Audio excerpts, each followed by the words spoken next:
안녕하세요. 뷰티 관리법을 쉽게 알려드리는 심플리즘이에요. 넓은 모공 때문에 피부결도 거칠어 보이고 나이 들어 보여서 스트레스 많이 받으셨죠? 수많은 모공 관리 화장품을 써봐도 효과가 잘 안 보여서 많이 답답하셨을 거예요. 그런데 그동안 모공 화장품을 써도 효과가 없던 이유는 내 피부에 맞게 쓰지 않았기 때문인데요. 이 모공이 늘어나는 이유가 되게 다르거든요. 그래서 내 피부는 어디에 해당하는지 찾고 거기에 맞게 화장품을 골라 관리를 해야 됩니다. 그래서 이번 영상에서는 모공이 늘어나는 원인 3가지를 알려드리고 그에 따른 해결책 3가지 싱크, 애쉬, 랩을 알려드릴게요. 뇌피셜이 아니라 여러 연구들을 통해서 확실하게 효과가 있는 것만 추렸어요. 그럼 오늘 내용 집중해서 봐주세요.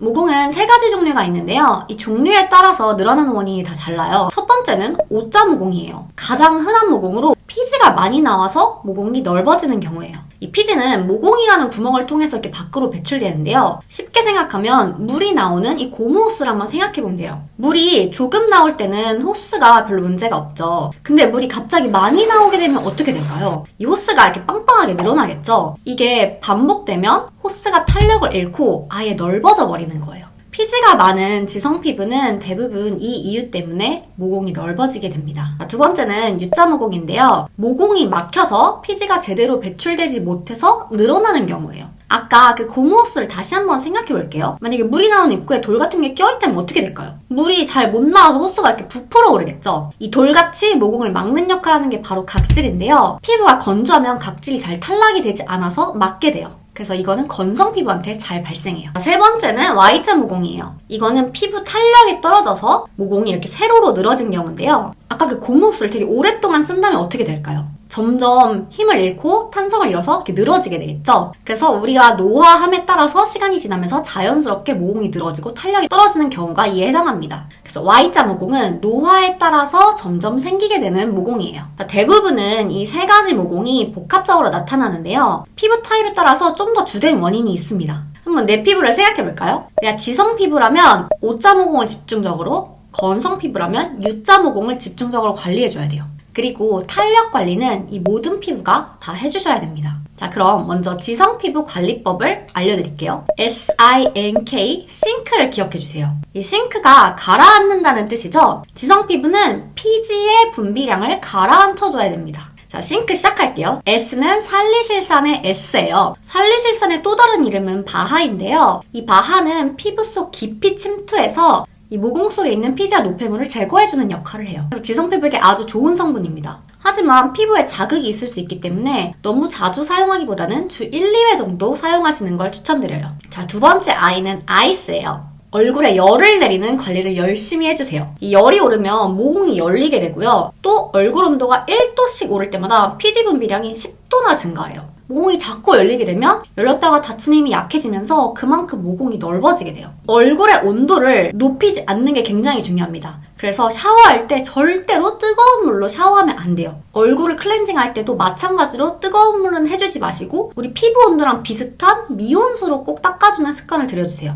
그리고 요즘 히터 되게 세서 얼굴에 열 많이 오르죠. 또 스트레스 받거나 운동하면 얼굴에 열이 확 올라요. 이런 경우에 내가 미스트를 들고 다니면서 뿌려주면 피부 온도를 내리는 데 또 도움이 됩니다. 또 제가 강력하게 추천하는 거는 모델링 팩이에요. 모델링 팩을 하고 나면 피부 온도가 확 떨어지면서 되게 촉촉하게 진정되는 느낌이 들어요. 모델링 팩은 앰플의 흡수를 높여줄 뿐만 아니라 피부 온도를 내리면서 진정을 시켜주는 역할을 하기 때문에 내 얼굴 온도가 잘 오르는 분이라면 모델링 팩을 주 1, 2회 정도 해주시면 얼굴 온도 내리는데 아주 도움이 됩니다. 자, 3번째 N은 나이아신아마이드예요. 나이아신아마이드는 비타민 B의 일종인데요. 피부를 하얗게 하는 미백 성분으로 유명한데 이게 피지를 조절해주는 역할도 굉장히 탁월하게 해요. 안전한 편에 속하는 성분이긴 한데요. 근데 5%를 넘어갈 경우 피부에 또 자극이 있을 수 있기 때문에 민감한 피부라면 2%에서부터 시작해서 조금씩 함량을 높여서 화장품을 써보시는 게 좋아요. 마지막 K는 카올린이에요. 클레이팩에 들어가는 클레이, 그 점토가 바로 카올린이에요. 이 피지에 싹 붙어서 이렇게 흡착하는 효과를 가져서 이 피부 속의 유분기를 싹 빼내주는 역할을 합니다. 그래서 내 피부가 유분기가 너무 많다면 스페셜 케어로 클레이팩을 일주일에 한두 번 정도 해주시는 거를 추천드려요. 이번에는 건성 피부의 모공 관리법을 알려드릴게요. 건성 피부는 ASH, 애쉬를 기억해주세요. 건성 피부는 수분을 잘 채워주고 각질 케어를 잘 해줘야 모공이 늘어지는 걸 막을 수 있어요. A, 아하예요. 화장품 뒤에 전성분을 보시면 글리콜릭산, 또는 락틱산 이렇게 표기된 게 바로 아하인데요. 앞에 그 살리실산 바하가 피지를 녹이는데 되게 탁월한 역할을 한다면 아하는 피부 표면의 각질을 녹이는데 탁월한 성분이에요. 저는 아하 토너를 사용해서 매일 관리를 하고 있는데요. 이 아하를 사용한 후에는 그만큼 피부 모습을 더 신경 써줘야 돼요. 그래야 피부 장벽이 무너지지 않거든요. 아하 사용 후에 모습을 정말 잘 신경 써주기만 한다면 피부결이 굉장히 매끈매끈해지고 모공이 되게 많이 줄어든 효과를 느낄 수 있어요. 자, 두 번째 S는 스쿠알란인데요. 이 스쿠알란은 쉽게 말하면 우리 피지랑 비슷한 애다 이렇게 생각하면 돼요. 우리 피지의 구성 성분 중에 스쿠알렌이라는 게 있는데요. 이 스쿠알렌을 화장품에 쓸 수 있게 안정화시킨 게 바로 스쿠알란이에요. 우리 피부가 건조하면 스스로를 보호하기 위해서 피지를 과하게 만들어내게 돼요. 그런데 스쿠알란을 발라주면 이게 내 피지인 척 피부를 속이게 되기 때문에 피지를 더 만들어내지 않게 돼서 모공 관리에 도움을 주는 거죠. 자, 세 번째 H는 히알루론산이에요. 히알루론산은 쉽게 생각하면 수분 자석인데요. 자기 무게의 1000배의 수분을 끌어당길 수 있어요.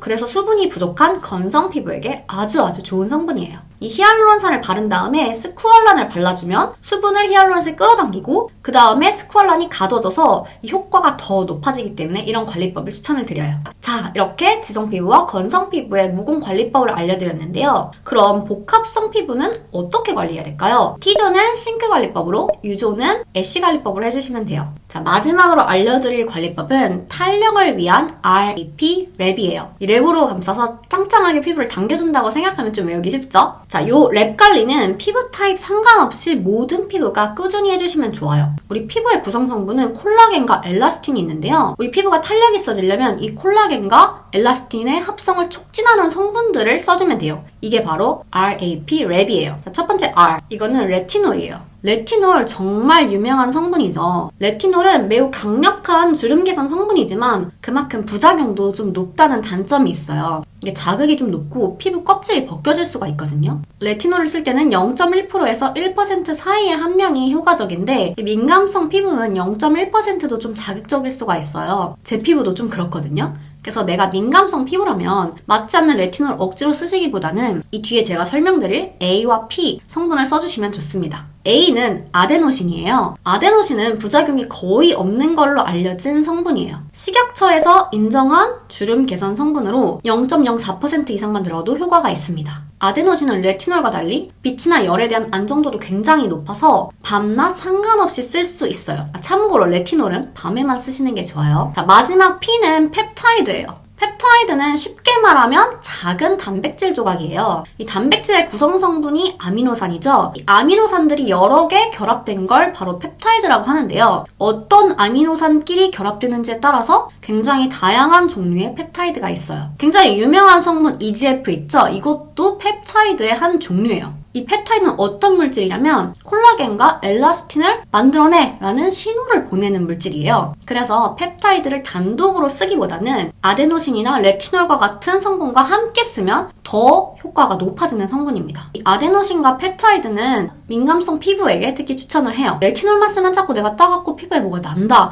하시면 억지로 굳이 레티놀 참고 쓰지 마시고 이 아데노신과 펩타이드를 써주시면 좋은 효과를 느낄 수 있어요. 항상 중요한 건 아무리 좋다고 하는 성분도 나에게 맞지 않을 수 있으니까 나에게 맞는 성분을 써주시는 게 중요해요. 자, 제가 되게 많은 성분들 얘기를 해서 조금 이제 혼란스러우시죠? 여태까지 말씀드린 거 딱 요약해서 말해줄게요. 모공이 늘어지지 않게 하려면 기본적으로 탄력 관리에 신경을 써주시고 피지를 줄이고 모공이 각질에 막히지 않게 해주셔야 돼요. 그래서 기본적으로 탄력 관리를 위해서 랩 성분의 크림을 매일 발라주시고요. 제가 앞에서는 이해가 쉽도록 지성은 싱크 관리, 건성은 애쉬 관리 이렇게 말씀을 드렸는데 사실 피부 상태는 날씨나 또 아니면 내 그때그때 컨디션에 따라서 계속 바뀌거든요. 그래서 계절이나 그때그때 컨디션에 따라서 싱크 관리와 애쉬 관리를 앰플이나 팩 이런 것들을 통해서 랩 관리와 병행해 주시면 됩니다. 자, 오늘 영상은 제가 원리 위주로 좀 알려드렸는데요. 그럼 어떤 화장품을 어떻게 써야 되냐 이 루틴이 또 궁금하시겠죠? 이 루틴만 따로 제가 다른 영상에서 다뤄볼 건데요. 놓치지 않으려면 구독해주시는 거 알죠? 이번 영상에서 혹시 이해가 안 가는 게 있거나 또 다뤘으면 하는 내용이 있다면 댓글로 남겨주세요. 그럼 저는 근거 기반에 도움이 되는 피부 관리 정보들로 또 찾아올게요. 다음 영상에서 만나요.